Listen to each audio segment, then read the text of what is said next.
এত অত্যাচার, সেই অত্যাচারে মানুষ যখন দেওয়ালে পিঠ থেকে গেছে, তখন ঘরের মহিলা সহ সমস্ত মানুষ আজকে রাস্তায় শাসকের বিরুদ্ধে তারা মুখ খুলছে।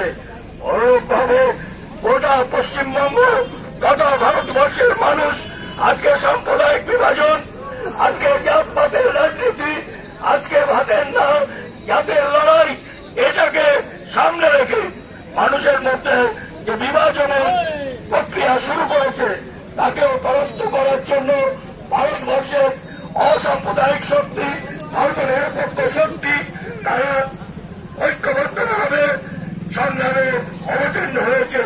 আগামী লোকসভা নির্বাচন, সেই নির্বাচনে এই অংশের মানুষ বুঝিয়ে দেবে ওই 56 ইঞ্চি বুকের ছাতি যে পরাজয় স্বীকার করতে জানে না, তাকে পরাজিত করেছে এই কৃষক সমাজ, যে সমাজ নবাদির বুকে একটা বৃহত্তর অংশ।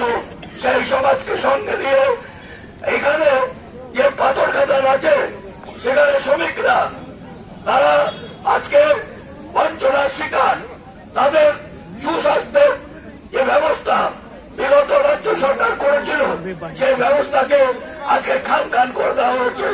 তারা বিভিন্ন রকম রোগের মধ্য দিয়ে